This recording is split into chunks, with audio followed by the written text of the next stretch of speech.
Hello, friends and listeners, and welcome to Get a Cat, Get a Horse. The gosh darn best nerd culture podcast around. I'm Will, And I'm Manny. and today is episode 16, Canonicalism, if that's the correct word. The canon. Canons in general. Ships and ports Is and things. canonicalism a word? I'm I just not made sure it that up if it it's not. is. And Oh, good. we would like So to extend Shakespearean. a special welcome to all of our viewers. Instead of just listeners today, wave to the camera, Manny, if you're not already. Hi, I'm guys. waving. I'm waving All right right, now. because we have attempted for the first time to do a video podcast to go along with the audio podcast. So if you are just listening to this on iTunes or SoundCloud or wherever, head on over to the Nerd Ventures YouTube channel, and you can find a total video recording of this podcast and get all of our facial reactions to when the other one is talking, right? That's the best part about it. You can see how much Amani rolls her Oh, eyes in yeah. these. Yeah, it's going to be great. It's quite a lot. And if I you feel are like this just is joining good us, for those who are curious what we look like. This is kind of that's also interesting. true. That's also true. And if you're joining us on the video and have never checked out the audio, we are available on iTunes and SoundCloud, just to let you guys know. So just a bit of housekeeping before we get into our normal discussions. But we are going to be trying to do this and to see if it gets people a little invested in the podcast, being able to look at our beautiful faces every time. I think it will. I think our faces are that beautiful. You I know, feel good about this. I'm just I've this is totally off topic, but I haven't thought about since I shaved my head, I'm gonna have to keep this beard forever, or I would look totally weird. Like I don't know what I'm gonna do with my life now. I'm locked into the beard, I definitely feel like you have to keep the beard. I feel like right? those are good instincts. Right? That'd be Yeah. weird. I wouldn't get rid of the beard, yeah. Yeah, You could grow out your hair, though. I don't I feel like you're know. trapped in anything. That's the great thing about hair. It grows back. So, welcome to the hair podcast. Get a Yeah. get a comb, get a blow dryer. Wow. I You know. just came up with that on the fly, too. On the That's fly. impressive. Improv comedy. All right, so let's get down to the actual business of the business. Today we're going to be talking about canon in different forms of media, whether it be comic books or movies or TV shows or books or all of the above. So, Amani, can you give us a brief summarization of how you see canon and, yeah, just take it away from Um, there? okay. Uh-oh. Here it comes. Ever since we pitched this podcast, I don't remember whose idea it was. I think it was yours. I think this was one you wanted to do. I've been thinking about, what exactly canon is. And, it used to not keep me up at night, and now it does, because I don't Wow, know anymore. it's pretty So, intense. I used to think that canon was, it was at its purest form, mostly I think in books and comics, it's creator driven. So for example, J.K. Rowling has a stamp on what's canon in her universe, in the Harry Potter universe, and Brandon Sanderson knows what's canon in his Mistborn universe, right? Hmm. Um, but upon deeper inspection or upon deeper thought, I think the definition of what canon is and how it's made is sort of a mess. I don't know anymore. My world is turning upside down. Will, you need to help me. What is canon? What makes something canon? I don't know. When I think of canon, I think of it as having less to do with the creators and more to do with the sort of the company that is. It's. How am I trying to say this? I actually think canon has more to do with the future than it does with what has already been written. If that makes sense, because the only reason that things really need to be like codified or how codified or whatever. Like the only reason that somebody would sit down and sort of determine whether or not something is canon is if they're going to be using that idea in the future. Like there's sort of not much at stake in determining canon if it's not ever going to be used again. Like if somebody wrote a whole big book, like I don't know what you would call it. I'm not sure. Like if somebody just wrote one book, standalone book, or maybe like 5 books, and then the series never did anything again for the next like 20 years, you would never be concerned about like what's canon. But I feel like a lot of it has to do with most of the time there's multiple either authors or writers or illustrators or whatever. There's multiple people working on a lot of these, huge media projects. And most of the time, the companies that own these projects are not going to just let them languish and never use them again. So they are interested in kind of curating some sense of truth or some sense of what is accurate to that franchise going forward, so that they can kind of like determine what direction they want to take things. Does that make sense? like I feel like it's much more about what can be used and cannot be used in like future installments, and how the actual machinations of like making a new book or making a new movie are made easier by determining what is canonical and what is not. I mean, I think I agree with you, but I think also it's important to realize that like in sort of nerd vernacular, like Tumblr vernacular, what's canon and what's not canon takes on like this whole other meaning, like this deeply like emotional meaning for people, right? And Mm-hmm. like that's in a lot of ways what these companies are responding to in terms of how they treat canon in their respective properties. It's very fan driven, right? In in a lot of ways. At least I think so.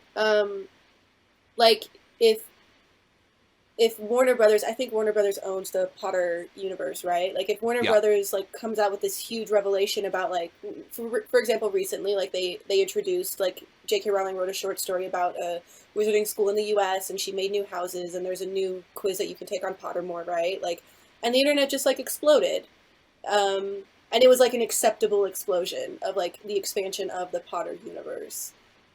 But I think you brought up this example while we were sort of discussing this topic, like her saying that Dumbledore was gay the whole time was maybe not as accepted by the fans and became this thing that like now nobody really talks about because it's just like not comfortable for some people to think about Dumbledore as gay. You know, Mm-hmm. Well, I guess that I brings up a just good point in the sense I of think like like, the fan reaction is important to think about when you're thinking about like what's canon and what's not and how they use canon, right? I think of canon as being like more reductive, sort of, because uh or not reductive, What do like you mean not in reductive? I mean in the sense of like all of the examples that you are saying are things that have been made up and then added as canon.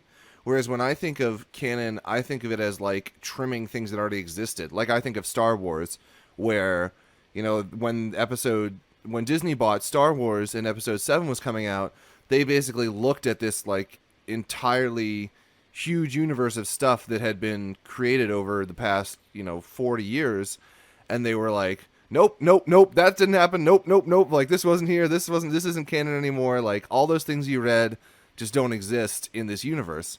It's like that's what my Yeah, go-to but thing I with canon think is.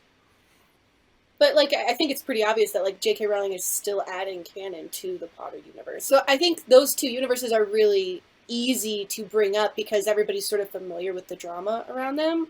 And I Mm, think maybe canon is more of this like flow, this like sort of like organic, like you add to it and then you subtract from it, and we're just seeing like two different creative properties in different stages of like a natural evolution of like how canon works. Does that make sense? Right? Like Star Wars is like a lot further along than like Harry Potter. So Harry Potter is yeah. in the add-on stage where like people are just like adding stuff to it to like get as much money out of it. And then maybe in like 20 years they're gonna have to like be like, oh, just kidding, like we're rebooting and we're like maybe after heaven forbid, J.K. Rowling passes away and they still want to do stuff with the Potter universe, but they no longer have that creator. Maybe they're gonna want to start over. Um, Yeah, I that's mean really I agree with depressing to that. think about. That's so sad. I mean, I think the question then about Dumbledore is an interesting one, because it kind of brings up the question of like, does media or format matter for canon? In the sense of like, So, for example, I'm gonna give an example to one of my friends who is a big Harry Potter geek. My This is my roommate in college, Tom, a big Harry Potter geek. He went to, I remember Shout this out to was like Tom. our Hope you're shout out watching, to Tom. listening.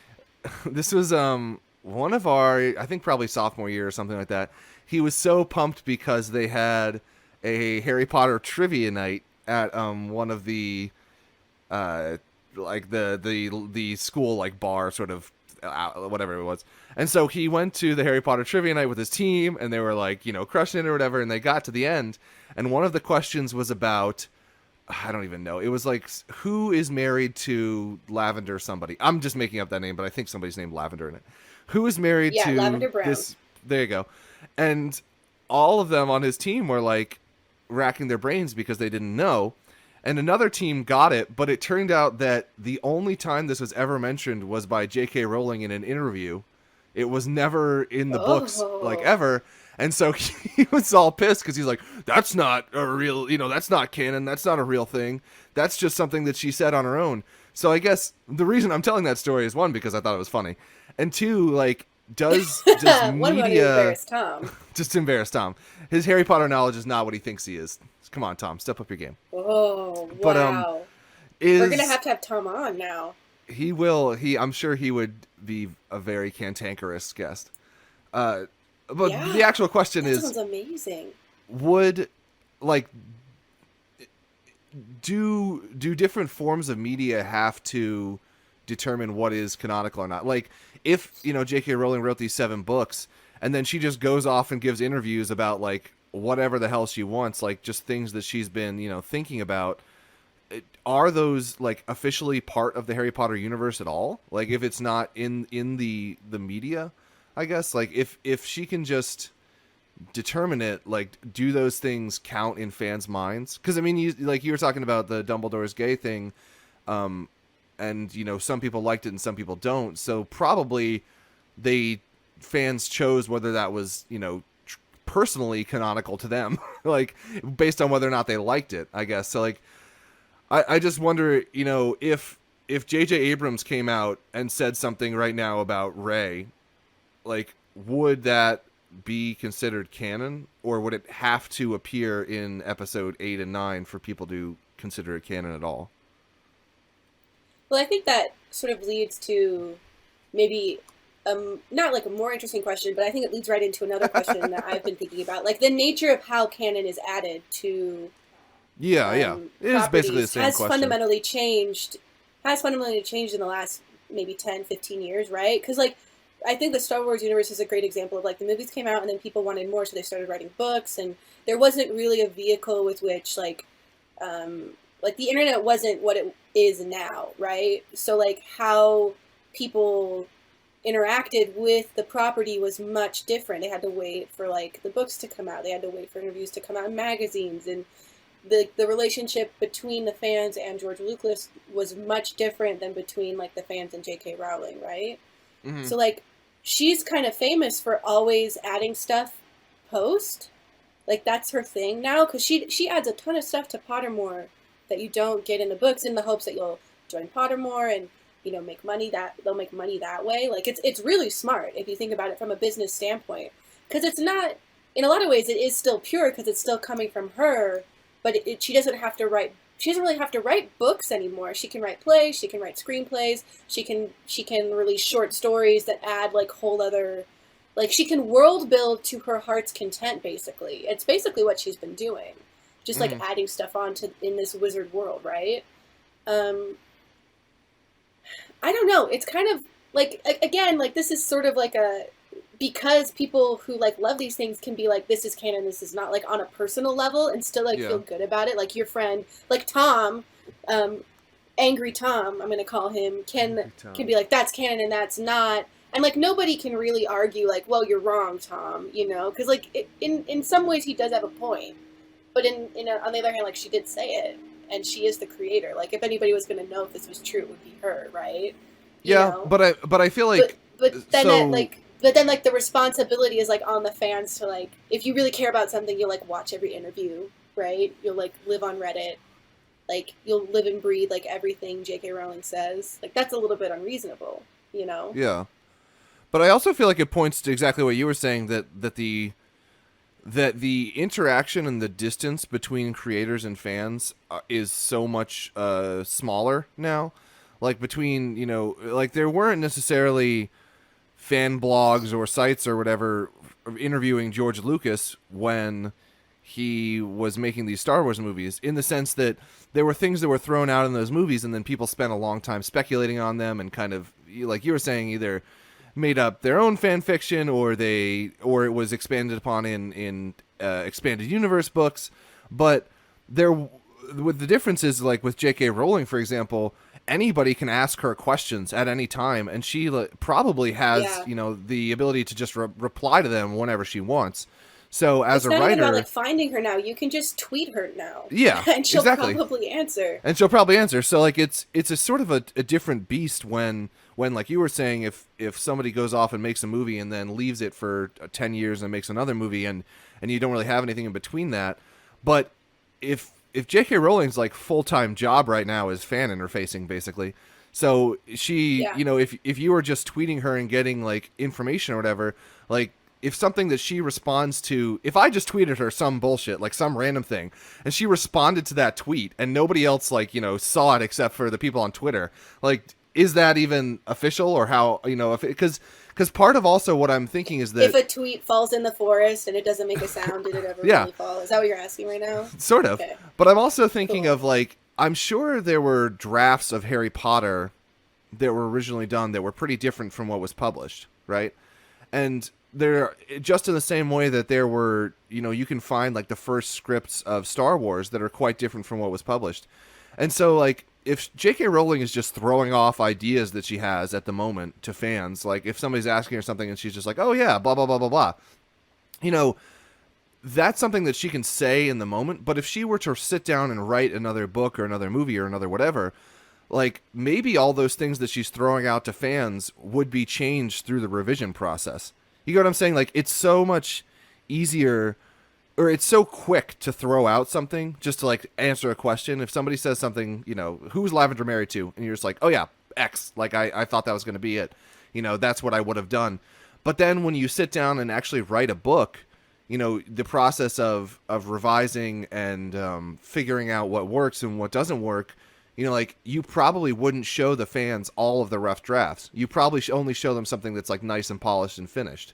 And so like I just wonder if this kind of like disposable canon, I guess we could call it, like something that is so quickly done and just kind of in an unofficial sense to answer something from fans, like is that even really helpful or indicative of what the actual world is? Because if she sat down and wrote a Harry Potter book 10 years later, I imagine that probably a lot of the things that she said, she would be crisscrossing herself, or would be like probably having to roll back some of the things that she just threw out there in order to make it like make sense.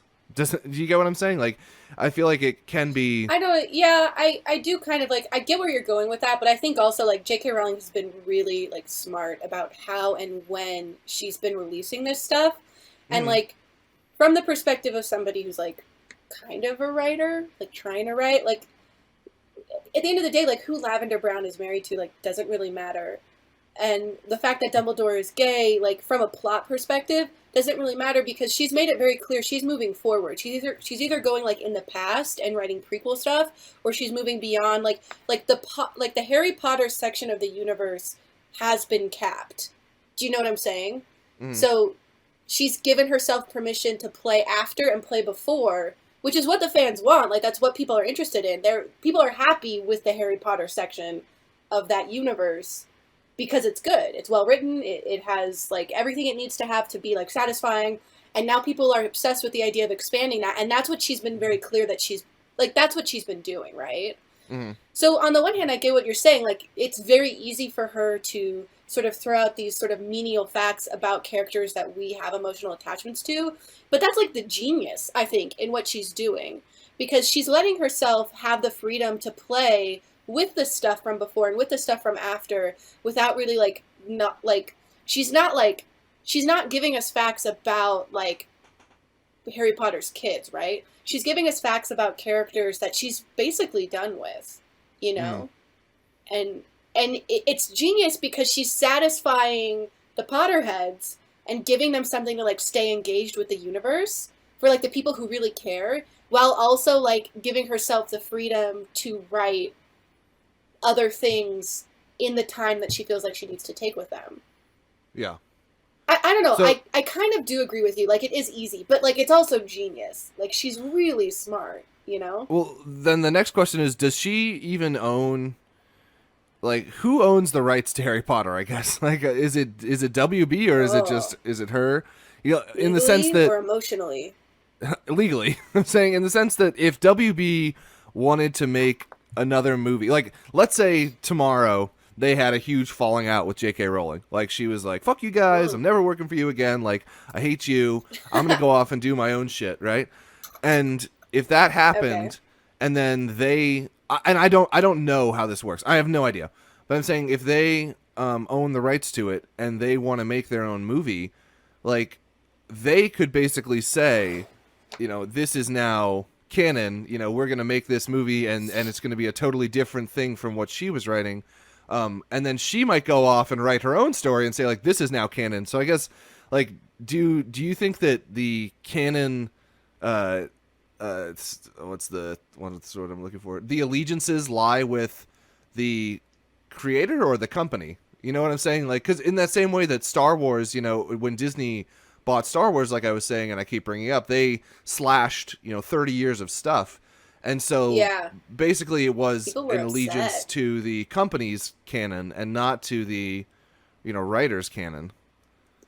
But I think, like, I almost think that's an unfair example because, like, people emotionally relate, like, Harry Potter to J.K. Rowling, and she's had such singular control over that universe that it's almost not the same because, like, the Star Wars canon had been, in a lot of ways, public canon that Mm, any author who, like, works hard enough and, like, talks to the right people can eventually, like, jump on and, like, write a little bit of for a long time. Like yeah. the extended book universe of Star Wars was just like a mess, you know? Uh-huh. And like Well, so let me give you a different example it then. okay, yeah, give me a different Okay, example. so were you familiar with it all with the Konami and Hideo Kojima stuff that was going on this last year? No. No, Okay. no, no. I Hideo haven't been. Kojima is a very famous, well-respected Japanese video game developer who's most well known for making the Metal Gear franchise, like Metal Gear Solid and all that Mm, stuff. So okay. he had made 6 games for them, at least. I mean, at least 6 games. There's in the mainline series that I can think of, and he was the director and the writer and the creator of all of these different things. But he doesn't own it at all. Like he has no rights to Metal Gear, and that series is one that is infamous for its just wrapped up plots. It's kind of like this weird cowboy anime. It's like this: if a Japanese guy who was obsessed with America instead of an American guy obsessed with Japan, like if he made a crazy spy anime movie of American spies, it would be the Metal Gear Okay. series. But anyway, he had a huge, like big falling out with Konami last year, and he left the company under like great strain, and they like wouldn't let him appear on stage to accept awards and stuff, and their legal teams were fighting and all these things. And so now he's moved on to found his own company, and people that have played the Metal Gear Solid franchise or the Metal Gear franchise, which has been around since like the late 80s, I think. So somewhere in like the almost 30-year range. Like now, Konami totally owns that, and they have the right to do whatever the hell they want with it. In that sense, and unlike maybe it's sort of unrealistic to see a scenario where Warner Brothers and J.K. Rowling part ways, like that. But like this, did happen, and it's basically a company deciding to totally cut any ties with the creator of a franchise, but they still now own the franchise and can do whatever the hell they want with it. And he's going to go off and make his own, franchise. So I guess like, do you think in people's minds that it's just going to be a totally different product, or like, do you feel like that they will follow? Do you think? Here's a different way of phrasing it. Do you think the average fan of Metal Gear, like just the person who's not a crazy nerd, just the average fan of it, do you think that they even care who's making the games? Like, do you think that it matters to them, or do you think that they are just going to follow the next title that has the same name. Like, do you think same way I with think like a the Harry question Potter is like, what fan? do you think? Like, not to turn it around on you, but like, I'm not in that universe. What do you think is going to happen? I Because I think think if that happened to J.K. Rowling, people would riot. Like, Potterheads would just unite and like burn the world. Is what I well, so think but would happen. do you think that the number of people that are into Harry Potter, how many, what percentage are that hardcore to even care? Like, because I feel like that's sort I of the think a same thing I'm lot saying of people care. with Metal Gears, that like I feel like what would happen is there's a couple people who would raise hell on the internet and would be upset about it, but I think the most people who buy Metal Gear games, or like, I don't know if most people who buy Harry Potter books, I'm not sure because that's, more associated maybe with one person. But I feel like most people who buy that content would probably just go on to buy the next iteration of it and not really care as much about who created it. I mean, I want to believe in people, and I want to say that they care like where the content comes from. But like, I think you're right. Like, the next Metal Gear game is going to make money. Yeah. I, it's tough, right? Because I think like this idea that like companies are trying to make fans happy is an important one to consider when talking about this kind of stuff, because like I just don't see a world in which while J.K. Rowling is alive, she's not in like creative control of Harry Potter, and that's Mm. not like a good thing monetarily for the company to understand, right? Like understanding that this came from her, and like it's important. This has become like a Harry Potter conversation, weirdly enough. That's There's a fine. I lot of mean, other that's things I fine want to though. talk It's about. it's, it's whatever. No, I think it's a good place to start, right? Because especially because of like the recent stuff she's just released and like how that's working, which I do want to talk about. But like Well, I mean, but so let me interject with I this. don't Like, know. Like it imagine. doesn't. It feels like a thought problem that doesn't have an answer in a Well, but way. imagine George Lucas in 1982, right?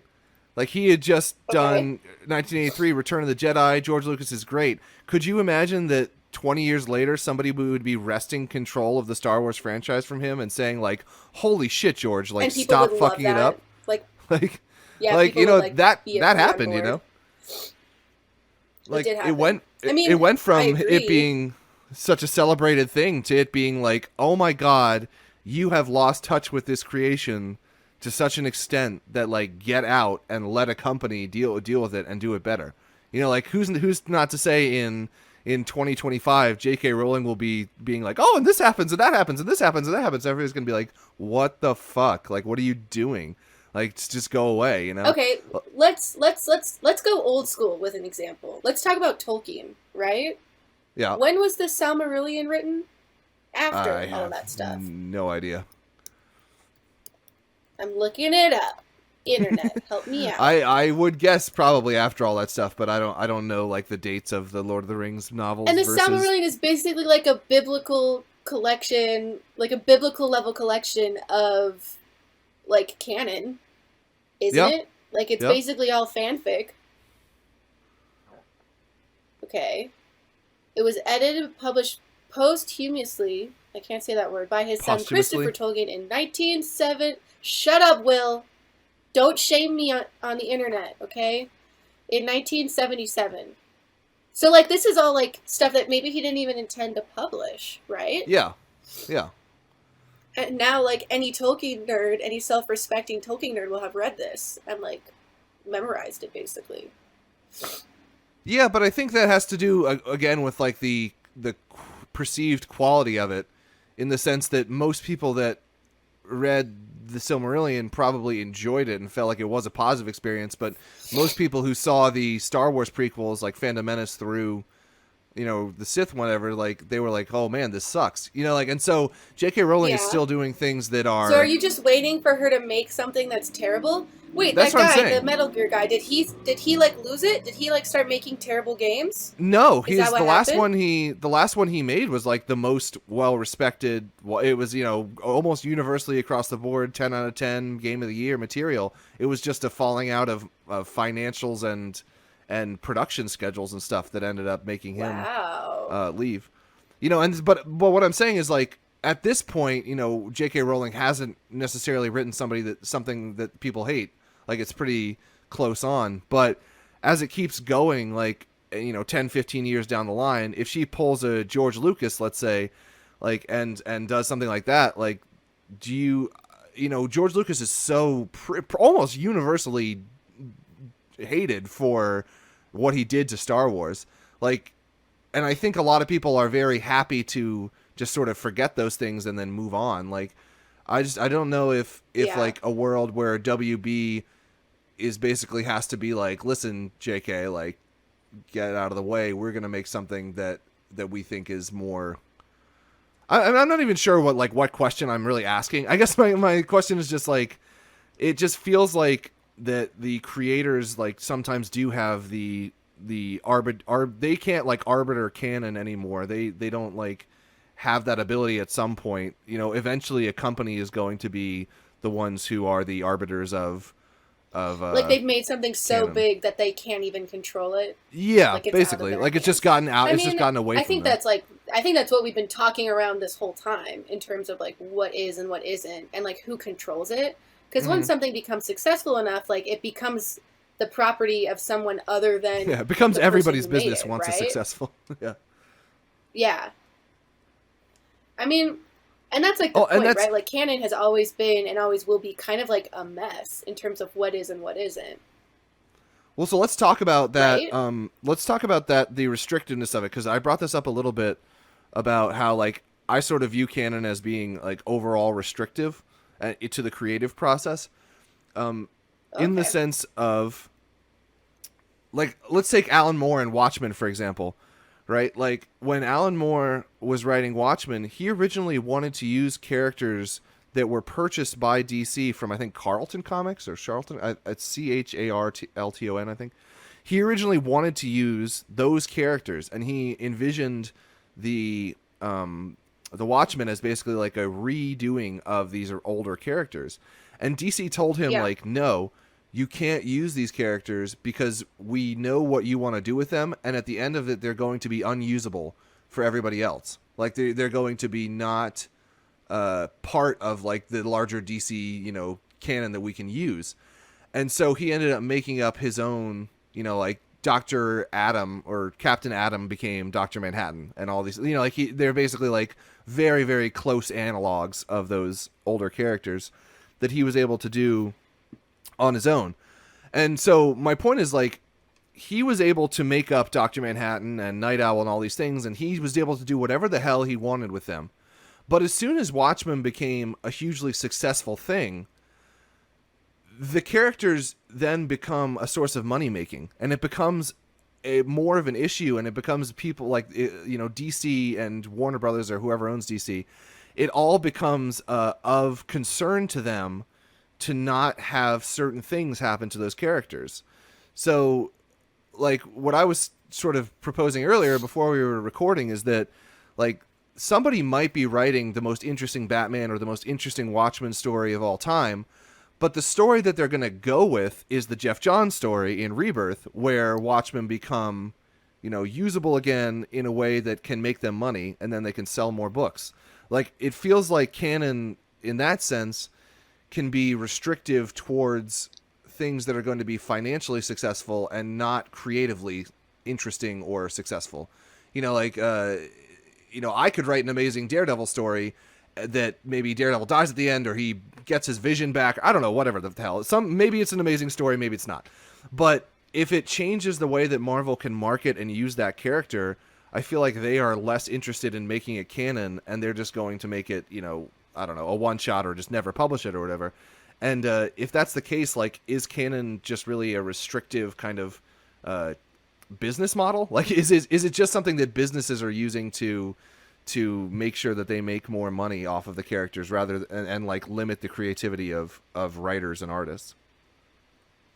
I mean, I think you have to answer that question with another one. Like, why would, if canon is ultimately like restrictive, then why do it in the first place? And I think that there is something to be said for like a a collection of material, like a character or a world that has an identity, right? Like that's the whole point of narrative and of storytelling, you know? Like at what point like the creative process like is all around like restrictions, you know? Like what is your magic system? What is your world? Like, what are your characters? What do they let you do and not let you do? And how all of those things interact is where all the interesting stuff comes from. You know what I mean? And having an established world that has rules and has characters in it that people are familiar with and people know that you can then play with is the whole point of making stories, right? So this idea that like you could take Batman and do the most amazing Batman story, but at what point does it stop being Batman is what we're talking about, right? Yeah. Do you know what I'm saying? So Which it's is the like same if you're question going we to keep write the getting most back to all amazing the time. story that breaks, yeah, and I mean I'm kind of scared of this because I think a lot of it is based on like your personal opinion about narrative. So there's not a real answer. Like but I think the question of like if you write the most amazing Daredevil story that then makes Daredevil unusable, well, I mean, on the one hand that's awesome, but like there's a I don't think that if something like makes it there's this idea that like comics especially have always like been rewritable, right? So Hmm. there's a lot of things that have they have gone back from. And I think on the one hand you're right that like editorial has like this sort of like stranglehold on like what people can and cannot do that ends up at least in the history of comics becoming like a joke and becoming kind of irrelevant, you know, Hmm. because of at the end it only matters like how good your story is and what like people are responding to as like an audience. Do you know what I'm saying? Um, but like this idea that like canon and like what has happened and what hasn't happened is like restricting creators. I I want to. I don't know. I think that's only really an argument in like specific kinds of creation, right? And like specific characters.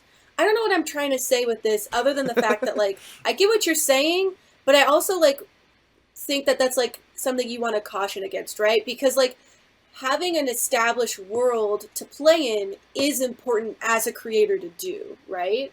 And maybe the question isn't so much as like should we have canon and is canon like ultimately like restrictive on creators, or maybe we should be asking like whose job is it to police that and to make those decisions, right? Because if it's like coming from a creator place, then canon is sort of useful and ultimately like a good thing, I think. But maybe from like an editorial place, maybe it's I think you're not. right, but I don't. Like I don't. I think that for I agree comics. with you. Like, if it is coming from a creative place, it is good. But I don't think it ever does. Like, I think almost by definition, canon is done by the controlling party of the property to be able to say what is true and what is not true about that property. You know, like I don't know. I think a lot of people would say that the way that they cut Star Wars down was ultimately really healthy for the franchise. I mean, I think I'm I not would say saying whether that. it's healthy, but I think I'm not saying whether it's healthy or not for the franchise. I'm saying that I believe that decision was still business related.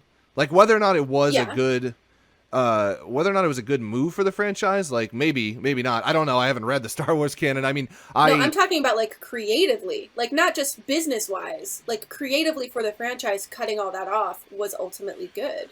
yeah, I feel like it can. I I'm gonna mean, I get don't. so I'm not much saying that hate. they I'm can't. I'm sorry, not saying that they guys. can't coexist or cross over. Like for sure, they can sometimes align themselves, but I don't think that was the motivation behind it. I mean, like maybe in this particular instance, it did happen that the motivation to make a movie that would sell a lot of money also happened to align with a positive creative change for the whole universe. But I feel as though like the decision by Disney was still one of financial and business decision making, and not one of sitting down with a bunch of writers and whoever and saying like, how can we make this creatively the most rich property for you? Like, I don't think that's what the motivation behind it was. I think I disagree with that, which kind of shocks me a little bit. I mean, talking about like the motivations of like people we've never met, like we were not in the meetings. Like I don't think there's any way we can agree with that. But I think that like in some ways, what's best creatively for a franchise and what's best financially for it do like those lines aren't there's not a line between them, right? Like those decisions can be the same. And I think Star Wars is a good example of that, right? Like, from the perspective of, like, okay, giving a director, um, episode 7, and telling them that all of this canon still exists and they have to create within that, that's not a good creative thing to do to somebody. Do you know what I'm saying? Mm. Whereas telling them that, no, we're purging the canon. You can pull from it if you're inspired from it, which is what they did say and what they have been doing.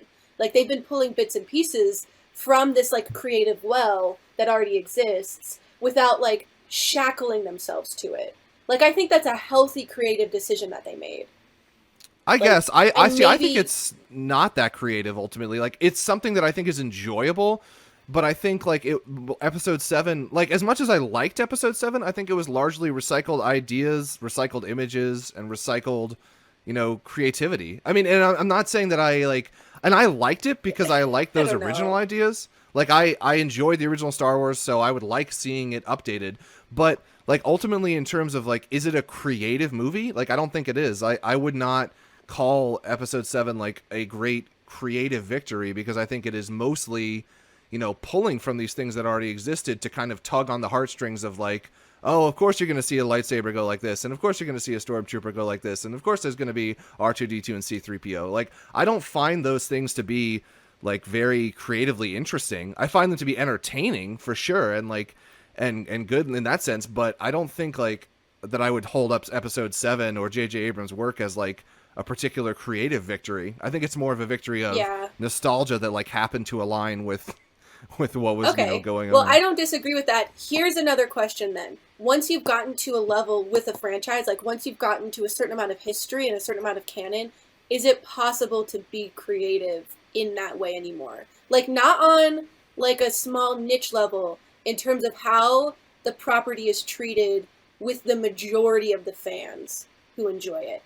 Like, was there a way for them to be, and like, I think I agree with what you're saying about episode 7. I mean, yeah, episode 7, but like, in some ways I do think that that's what they had to do. Yeah, I mean, and that's what people wanted. Like, I guess I'm saying like, Oh I man, I feel like don't, I'm selling my soul I with don't this know argument. like, I don't know what you could have done. I mean, I guess that's, I'm not sure. Like I don't know what you could have done to make it different.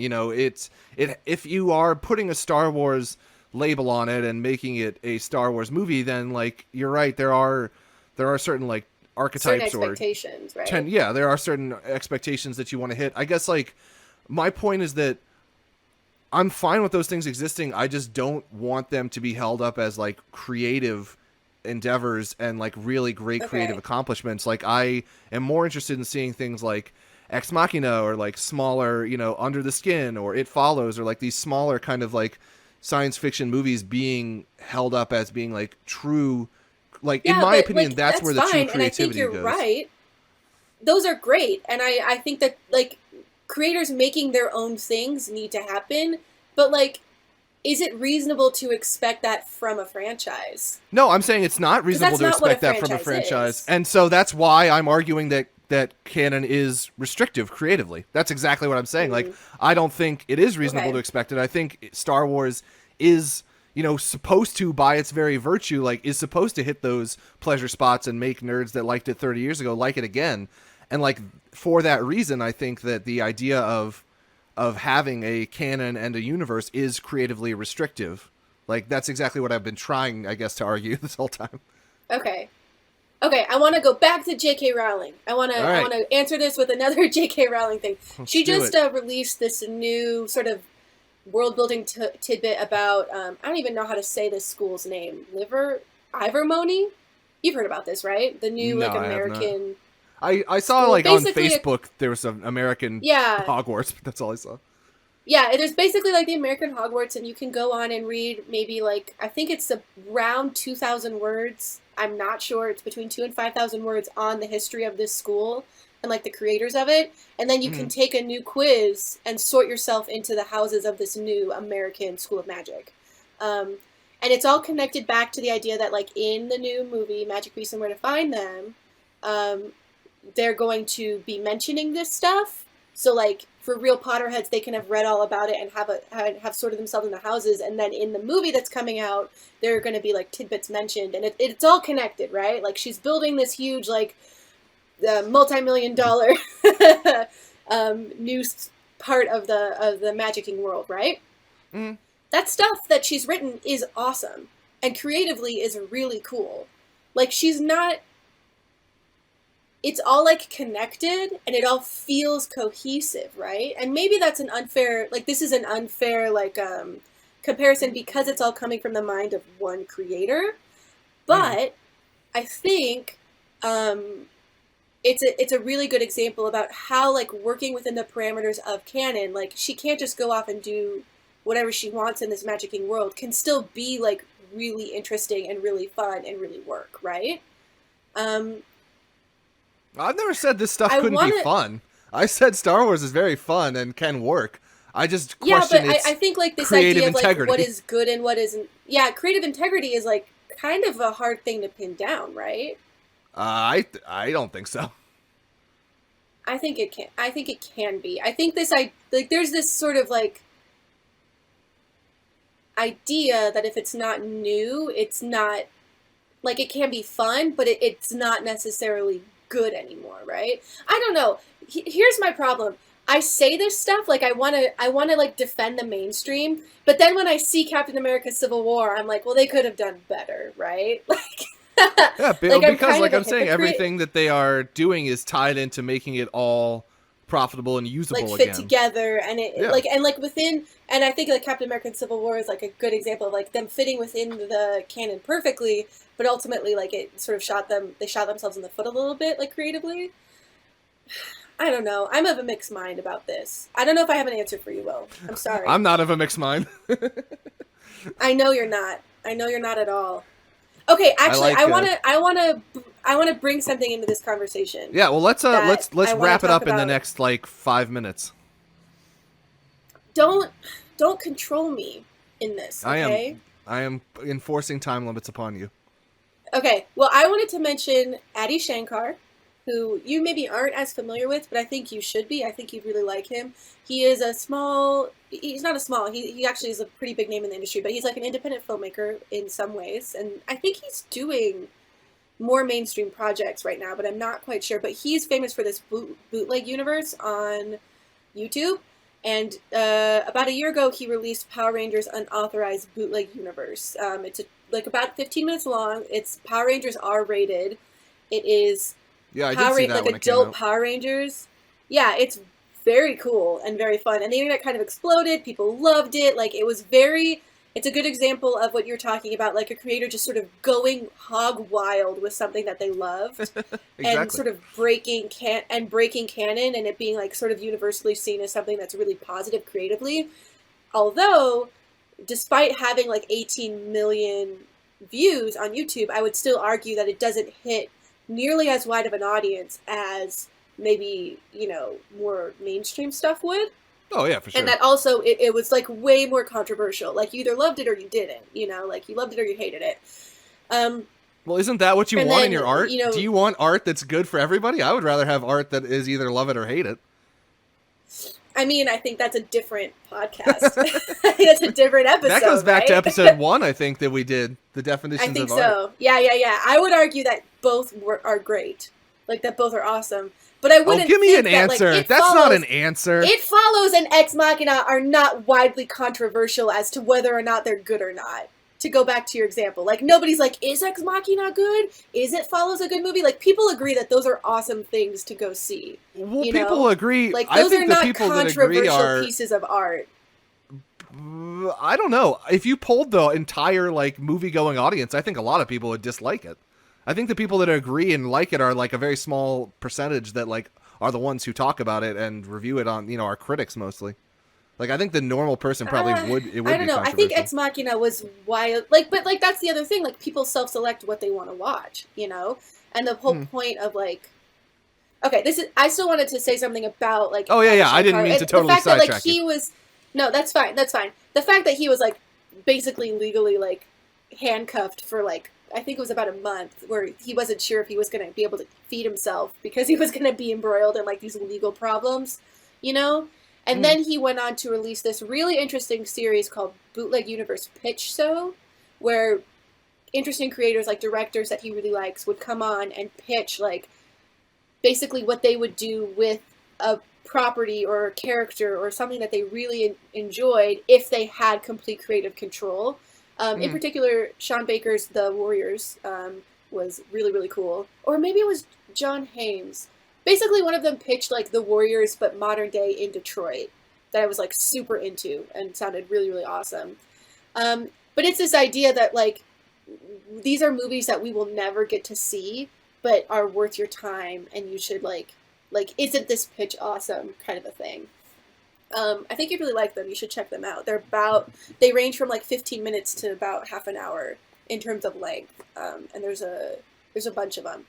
But I guess the point I'm trying to make is like there is still room. Like the internet has created room for like these super niche things, and the niche things are becoming less niche, right? Like as people have access to what they love and as people like educate themselves on these properties and on these creators specifically, there's still room online for like people to do more specific kind of things, right? So like this argument that like, well, they've shot themselves in the foot with like the Star Wars universe, and like Force Awakens was fun, but it wasn't necessarily good. Like, and isn't it sad that there's no like room for creators to sort of make whatever they want? Well, that's not really true anymore. You know, like there are so many high quality Star Wars fan films online. Like I watched one maybe a month ago, which was like a prequel to Darth Maul, because people love Darth Maul from the Mm. originals, which are basically not canon anymore. Like they're not really mentioning them in the film universe. Like people took something that they really loved and made something really awesome from it. I should look that up. Darth Maul prequel. I'm googling it for you. It's awesome. But do you know what I'm saying? Do you get what I'm trying to argue here? Is that like we don't need one or the Sort other. of. But I Like mean, like we those, kind of have both. we kind of have both, except all those movie pitches that you talked about are never going to get made. Would be my point. Is that like you can think about it all you want, but it still doesn't stop the constrictive nature of like property and business ownership. Like it's fun to think about, but that But the stuff thing would is never like the Darth happen. Maul prequels did get made. I'm gonna send it to you. I'm sending you a link right now. Yeah, and then they It's really probably got cool. a cease and desist from they probably made it and were able to put it up for free, which is cool. I mean, that's awesome. Like I like that idea, but there's no way that they could ever turn it into an actual, piece of content that they like create and make money off of. They would get a cease and desist like instantly.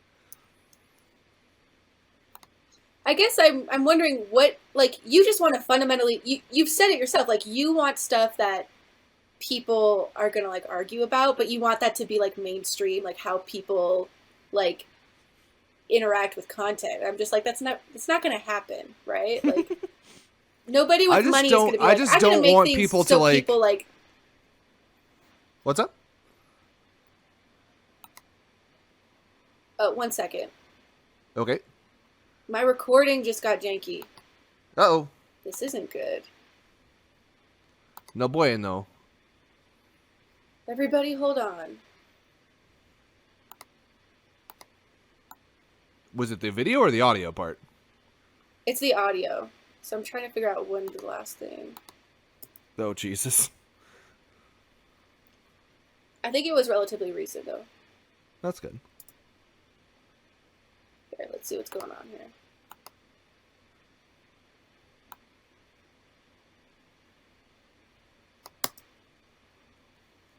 Hmm.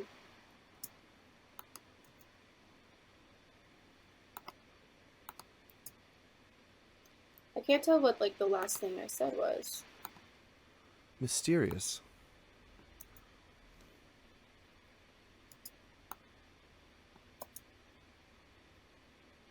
Okay, here it is. What did I say?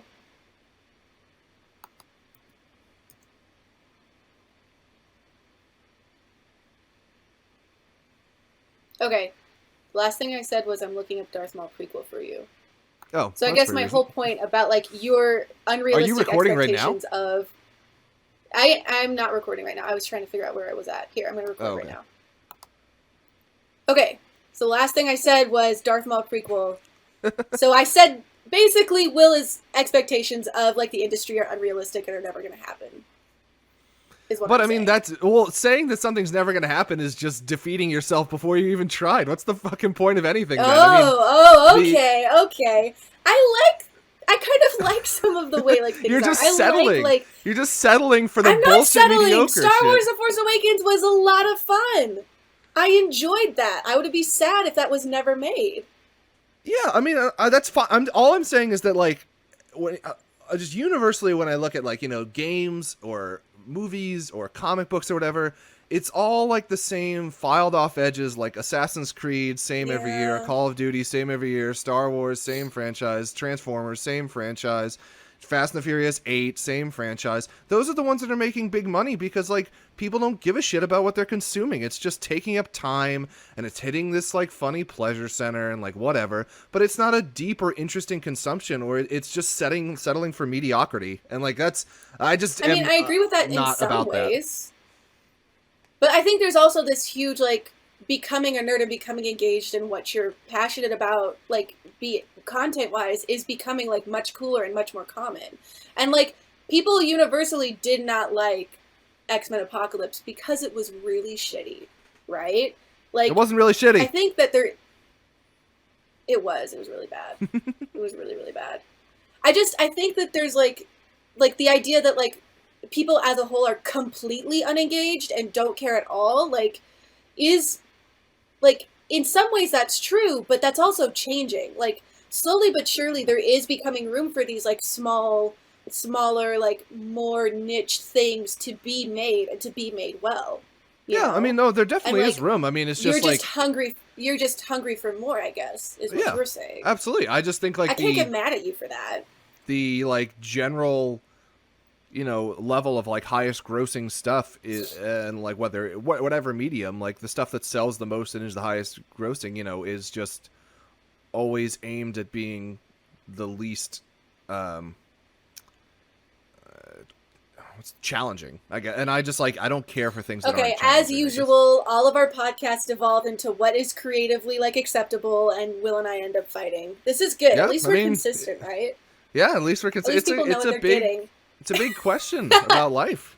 Yeah, it seems to be at like the center of everything we talk about. Good. Yeah. Yeah. Any closing Okay. thoughts on Cool. Canon? I mean, honestly, I'd be really interested to hear what you guys think. I would invite people to like jump on Facebook and join in. Tell us what you think about canon. What is canon? Where does canon come from? Is canon a good thing creatively or not? I can Is tell you that that the good? Is that a majority of good people prompt? will agree with what you've said, which is the case with Oh most yeah? episodes. Yeah. I'm very PC. I'm easy to like, at least on this podcast. Which I feel bad for you. I don't feel bad for Maybe me. we'll get That's the totally entire surprised. point, Maybe we'll bro. get. Are you saying what I'm saying is bad and that people should? No, I don't want to get into this, No, guys. I'm Just saying as usual, jump on Facebook and agree with me. get on the internet and give your opinions if they're not going to piss somebody off. What's the point of that? Okay. So we're going to I take just a want to quick have little break. friends. Yeah, I guess we're going to take a quick little break, and then when we come back, we're going to do our recent consumings and then wrap up the podcast. Oh yeah. Oh Cool. yeah.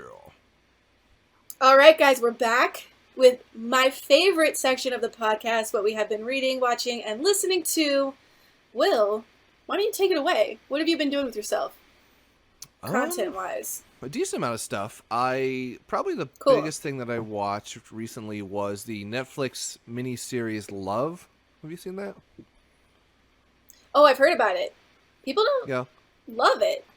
Ah, I see what I did I there? enjoyed it. Cool. I don't know if I loved it. I enjoyed it a lot. It has a very Judd Apatow feel to it. I think he was a producer on it. I'm pretty sure. I don't know, but it's it feels like that kind of like modern, like a knocked up sort of like spin-off sort of thing. It's about two people living in I guess Los Angeles, like in the Hollywood sort of system, and one of them is like a total sort of druggy, alcoholic, mess kind of woman, and then the other guy is basically like a loser, for lack of a better word, just kind of like a geeky, like kind of passive, like really passive guy. And they both break up or have fallings out with their significant others, and then it's kind of about them trying to like sort of chance meeting each other and then getting to know each other more, and as they become sort of like more ingrained in each other's friend circles and like sort of feeling each other out. I liked it a lot. I really enjoyed it. I think though a lot of the enjoyment you get out of it is whether or not you like these characters, and I think a lot of people that watch the show will probably think that these characters are just like piece of shit assholes, because they're kind of dicks, like, and they're not like very nice people. So I don't know, like, you could probably tell pretty quickly based on their personalities if you're gonna like them or not. But the thing that I most associated with it is the guy Gus, the main character. Is one, I like the actor. His name's Paul Rust, and he's a really funny comedian. And he kind of has this really interesting, like, I don't know if it's an arc really, but his character is kind of this guy who's like everybody just sees him as like very friendly and nice, like just a nice guy. And I don't know, it's something that I like really associate with, or I like felt very similar to the way he was feeling in some instances, where it's like, it's nice, it's good to be thought of as a nice person, but like it makes you maybe not that interesting to other people, or like it makes you sort of like, I don't know, a lot of it is sort of a struggle between him trying to walk the line of being, somebody who is like, I think deep down in his core he is like somebody who is genuinely a nice and friendly person, but then also trying to like, get dates with people or like do things that he wants to do and not feel like he's kind of betraying that genuine core of himself. I don't know if that makes sense, but it's just something that I felt like really resonated with me, and I really liked seeing his kind of story arc happen throughout the series. So I did enjoy it, but you have to be into the whole Judd Apatow thing to really get in on it, I think, and I don't know if everybody is. Yeah, it sounds like Crashing, what I was talking about Oh yeah, yeah, last podcast. the one you were talking you kind about of last have time. to be okay with them being not cool people. Yeah, Like I mean seeing that's the very humor. much this. Like a Yeah. lot of it is, drug use, and oh god, my microphone isn't quite working. A lot of it is, yeah, is like these people that are kind of like trying to reconcile their kind of being, 31, 32-year olds with how they, were when they were younger, and like I said, it does have to do with addiction and different stuff like that. So like it's I think the tagline for it is like a realistic adult look at dating, in a comedy form. But Yeah. it totally just depends on your outlook of it. Like if you are interested in that, like seeing kind of like a grittier, like nastier, like taking sort of the shiny coat off of like romantic comedies and sort of seeing like, oh, how does it like actually work when you hook up with somebody and then like you ignore them, text messaging them for a day, and then like you see them at a party and they're with somebody else and you do something shitty because you feel jealous. Like it's more of like a look at that kind of stuff. So I enjoyed it. Yeah. Um, I have been playing through the Mass Effect games. I think I mentioned that last time, and I have gotten to Mass Effect 2. Oh, Which congratulations. I know, thank you, is so it's such a better playing game than the first one that it like blows my mind every time. Because I've played the first one probably like 8 or 10 times, a lot of times, probably my most played game, in terms of like going through and repeating it. And this time I just like blazed through it because I have done it so many times, and so I've got onto the second one, which I haven't played that many times, and I'm just like, damn, it's so much better. Like in terms of just being able to actually have fun with it, it's really fun. So I'm enjoying that. Eventually, I will.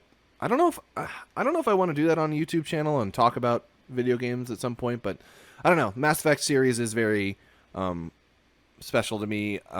Just as I was like, sort of growing up alongside of it and kind of getting into science fiction and discovering that kind of like space opera stuff at the same time. So it was one of my big gateways into sci-fi in a larger sense, and I'm enjoying playing through Yeah. that.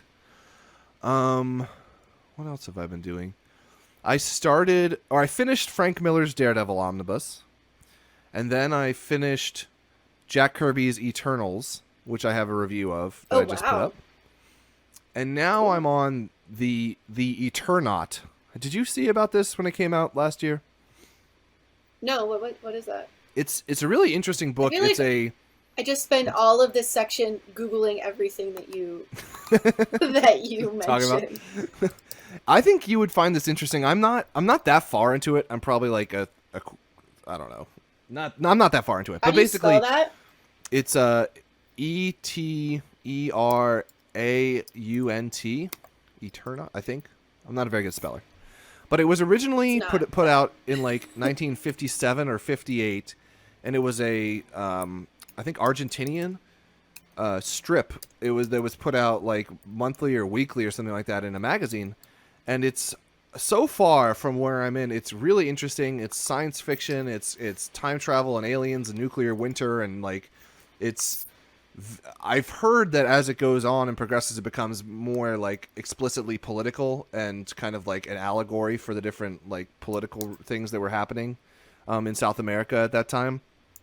And it's a really fascinating black and white comic book, and it's amazing because the illustrator of it eventually like escaped South America, just left, and the author, like his daughters, like were abducted and went missing, and then he was abducted, like arrested and abducted, and like all of it's this crazy thing where it's like really resonated a lot with people, like especially in South America. If you look up the Eternaut, the probably the first symbol you'll see is just like a straight on shot of this guy's face with like a scuba mask on, and Yeah.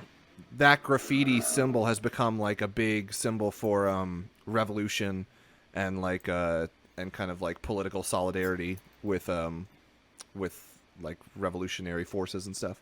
So I'm finding it very interesting. Basically, Fantagraphics put out last year for the first time a translated version of it. It had never been translated into English before. So it was originally El Eternato, or however it was said in Argentinian or Spanish rather.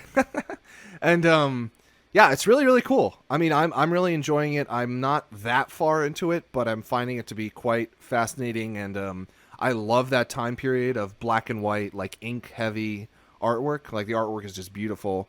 And it reminds me very much of like daily comic book strips in American comics and stuff like that. So, I know right now the original printing from like 2015 went out of print pretty quickly, and it became Yeah, it's expensive. But pretty expensive Fantagraphics now. Fantagraphics is reprinting it like in the next month or two. It's coming up very soon. Oh, Like okay. I think they just Cool. underestimated what like how much interest there was in it from the original printing, and now they're doing another one. Like I said, within the next end of the year. So, I so far from what I've read, I would recommend it, but you know, eventually I will do a review and an overview of it when I finish it because I think it will be something that I personally find to be like a very important comic book work. It seems like anyway to me so far. Cool. And I think that's about it. I can't recall any other. I finished up the In-Betweeners, which I loved, and yeah, I am currently watching Spaced. Have you ever seen Spaced? What's spaced? It's really really good. I think you would like it a lot. Actually, it was a British like surrealist sitcom, and it's from Edgar Wright and Nick Frost and Simon Pegg, the guys who Oh, did like cool. Stranger Things stuff. Okay. It was like the first thing that Yeah. they did together, I believe. I think it was around like 1999 or 2000, maybe 2000 2001.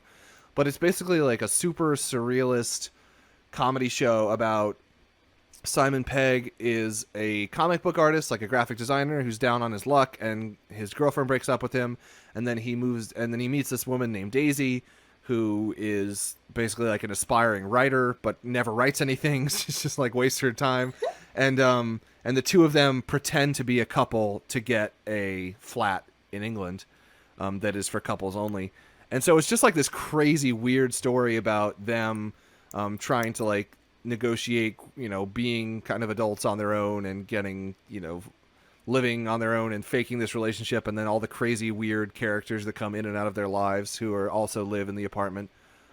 It's really good, and it's if you like Edgar Wright, he directed all of it. And if you like Edgar Wright and like Hot Fuzz, Shaun of the Dead, and This Is the End and all that stuff, um, or what's that last movie called? The End of the World, or I don't remember.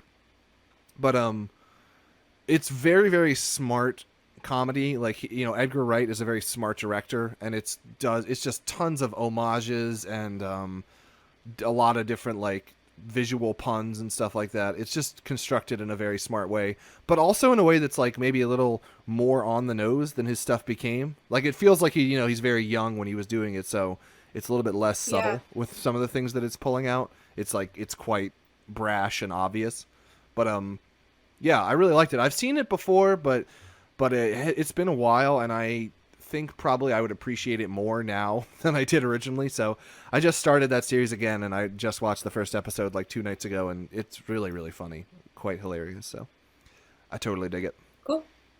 And before I kick it Awesome. to you, here's a question: Have you Oh. Pokemon Go'd? Are you a Pokemon goer? Oh, no, not yet. No. I have a feeling if I start, I'll never stop.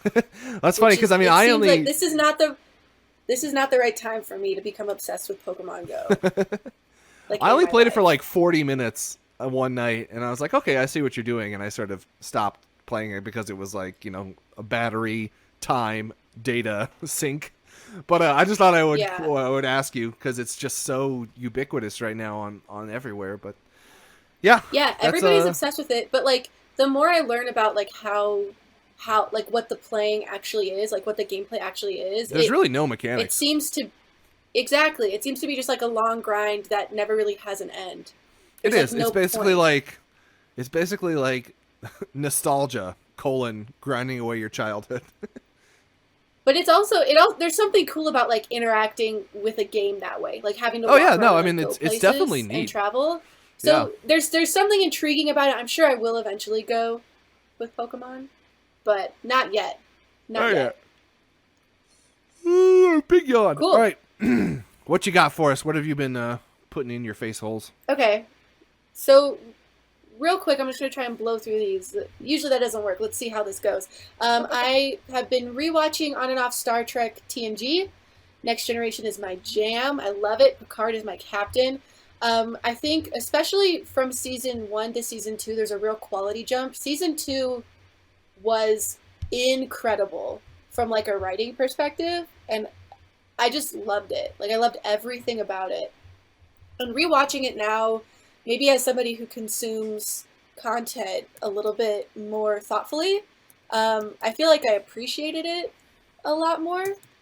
And I don't know, there was something just immensely enjoyable about rewatching this series. I mean, I'm sure everybody knows how great it is, I've never seen it. and how like you've never seen it. What's No, wrong with you? You I need don't to know. see I've just it. never You definitely need to never go for Star it. Trekked. It's great. It's awesome. It's like everything that modern sci-fi is not. Like it's understated, it's thoughtful, it's about people and not like laser guns, and like it takes like this idea of like space, like going into space to like this very like calm place, which which I really really appreciate and enjoy. I will say that the series, like season two and season three, I think are the strongest, and the series kind of does go off the rails a little bit when you get into the later seasons. Like it becomes a little bit more ridiculous in terms of like what the conflict ends up being. Like there was something nice about Star Trek when it was like I liked TNG like before the Borg. Like I feel like the Borg in some ways just didn't do good things for that show. Um, but I will say that as a whole, like it's definitely like worth your time and worth watching. I can't believe you haven't watched TNG. You really need to get on that. I've never It's watched any iconic Star for a Trek. reason. TNG is probably a good place to start because it's sort of, I don't know, it's just my favorite, and I think you should watch what I like. So, so been watching that, really enjoying it. For those of you who haven't revisited it in a while, you should do it. Like the nostalgia factor is up there, and it is still really great, and it's just fun. Like full of like great like characters, and I don't know. There's just something like so peaceful about it that like I really love. Okay, On that ambiguous note, moving on, I went and saw Finding Dory with my dad, Oh yeah. and it was thoroughly pleasant and really, really fun. A really well-made Pixar movie. There's a reason it's making so much money. I won't say it's my favorite Pixar film. I think it's like that canon thing that we were talking about, like sort of a property relying on things that have come before it. It does that, and I don't know that it expands in such a way that creatively you could say that it's something really exciting and really like thought provoking. But it is wholly pleasant. Finding Nemo was like maybe my favorite Pixar movie, so from like a nostalgic point of view, Finding Dory like really works and is Did really they find great. Dory? Um, they shit. I don't want to. Yes, they did. They did. They found her. Spoilers. Whew. Whew. um, so yeah, thoroughly pleasant, really beautiful, as with most Pixar things. Like if you want a treat for the eyes, you should definitely go check that out. Also reread. I've been watching a lot of things that. Okay, I'm gonna move into new things soon. Last thing I'm revisiting, Mars, the manga. I don't know. Yeah, Have you're you heard talking of about this? that. You talked about it like Did I last. talk about it last week? Yeah. Okay, cool. Still, like, I finished it. Still amazing. Definitely should go check that out if you have not. Google it. I don't want to pitch it. Honestly, you should just trust me and just read it. Listen to Knowing nothing listen to about last it week. does It was more already for you. pitched. Oh yeah, listen to last week's episode. Shameless plug. Shameless plug. Okay. Moving on to new things. I watched the first, I think, 3 episodes of Preacher, the TV show. Yeah.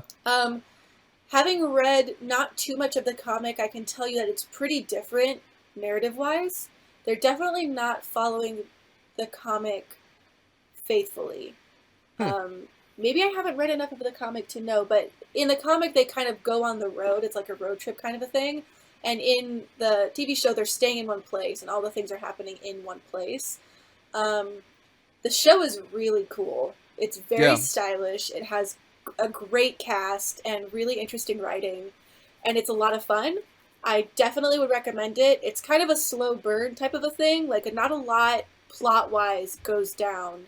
Like, a lot of stuff happens, but there's not a lot of movement, if that makes sense. And especially the main cast, especially Jesse, and I forget what the vampire's name is called, like what his name is, and oh man, I'm forgetting the name of the woman too. Basically, the main 3 characters are genius. They are all amazing, amazing actors, and giving really interesting, complex performances. The script is really letting them kind of play around, and I don't know, it's really good, really interesting. I'm interested to see how like the season fleshes out though, because plot-wise, it's very slow going. Yeah. But I'm kind of enjoying that. Like it the people are interesting enough that it's working for me. Like enough stuff is happening that it's keeping me on my toes. Like I'm having fun with it. Nice. Have you watched any of it? No, I haven't. No? I just got Absolute Preacher, the first volume of it, in the mail. Oh, okay. And I'm kind Do you of wanna read it torn first? on whether I want to read it, because I originally thought that I would want to read it first and then watch it, but like you've been saying, everybody that I've talked to has said that it's pretty different from the book, so I might just probably though I would wait until it's all out and then watch it at the end of this season. What's interesting is that canon-wise, this should have been interesting. We should have brought this up in canon, but like people aren't mad at it that it's so different because it's so good, you know, and because it keeps the essence of what the comics are, that it's not making you mad. I don't know. It's an interesting thing. Once you've watched it, we should do an episode on it because this is a good place for. I feel like this would be a good conversation for us to have. Yeah, for sure. Really quick, I have 2 more things I want to mention. I watched Code 8. It's a short film. It's like a short independent pitch film. Do you know who the Amell cousins are? They're on CW. They're like Robbie and Steven. Is Steven the one who plays? I was about to say, Oliver isn't one of Queen them on an Arrow? Yeah, one of them's an Arrow. Yeah, one of them's the main guy one. from Arrow, and the other one is like Firestorm from The Flash, but he also does a lot of other projects. Like he did a film, I think last year. I don't remember his filmography. Basically, they're working in Hollywood. They're very attractive people, and they are like CW like kind of golden boys right now.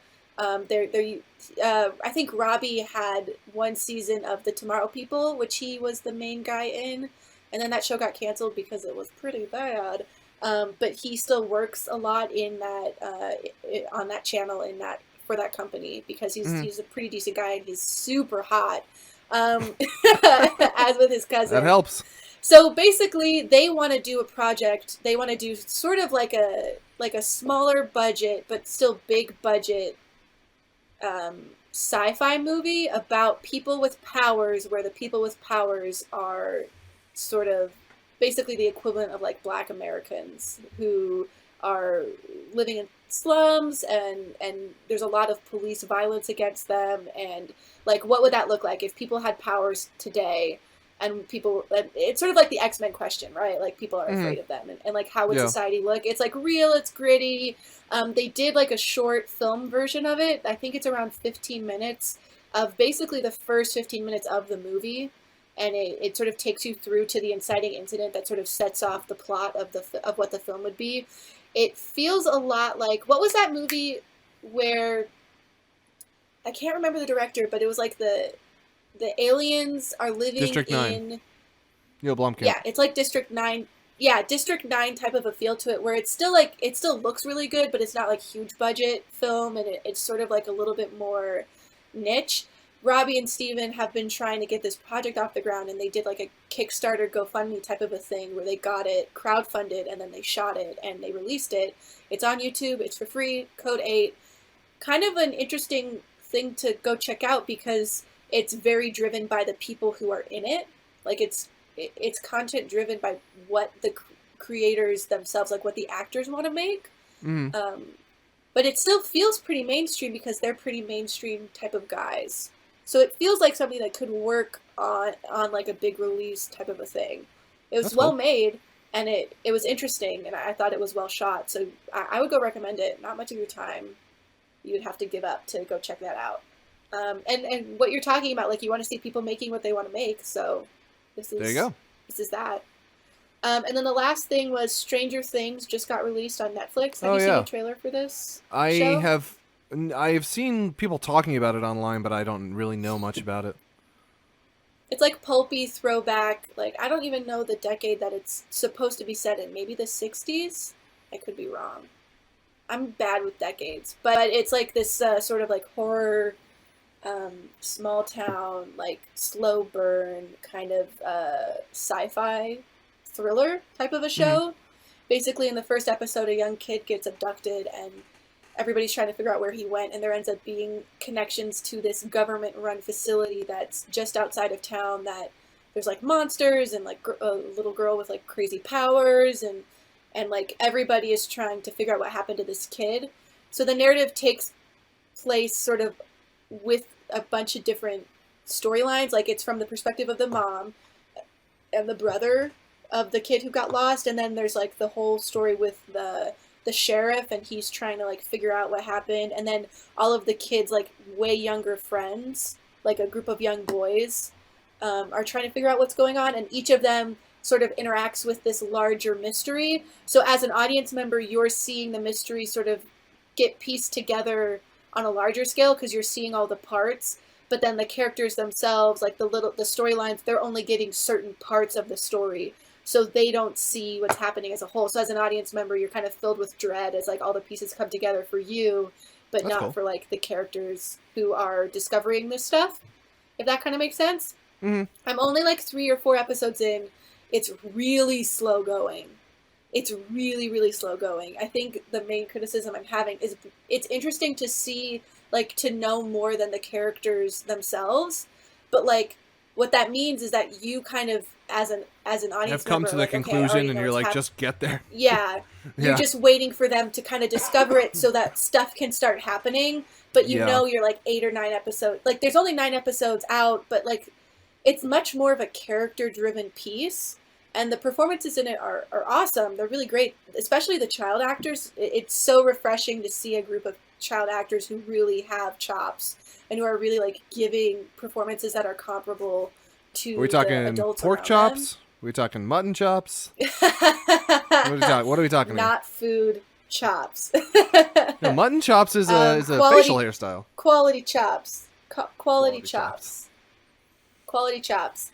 basically, I don't know how I feel about this. I think I'm gonna have to see what the climax is all about and Mm. get through the series itself. But I'm kind of nervous because while I'm enjoying the performances, I'm I'm kind of ready for stuff to start happening, and it doesn't feel like it's gonna start happening until like the very end. So, Yeah.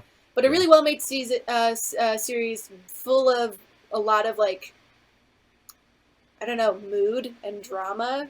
Really great performances, solid scripts. It's a good time. I would go check it out. I think you especially will. You have a lot more patience with content, um, in terms of being slow burns. Like I think you'd especially really enjoy it.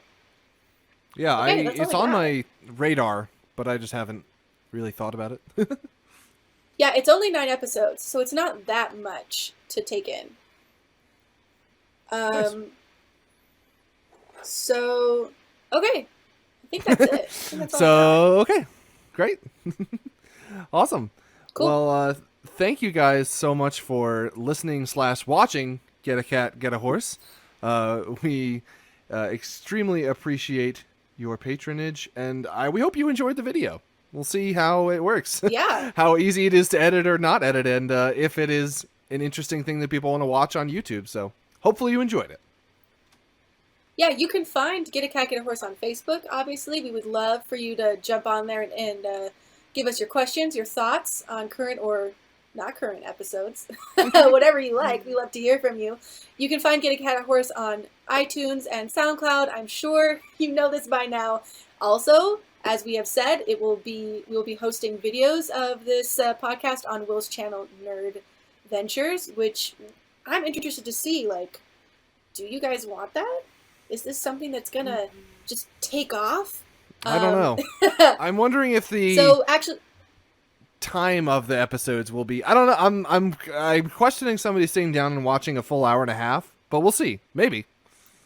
maybe people will like a podcast, put it on in the background, and just glance over at Yeah, us totally possible. periodically. Totally That's how I possible. would do it. Guys, if you like the videos, please jump on our Facebook page and tell us because we are very curious to see how this new format is going to go. Yeah, All let right, us know. cool. And if you do enjoy them, we would really appreciate ratings on iTunes, thumbs up on SoundCloud, shares and likes and comments on YouTube.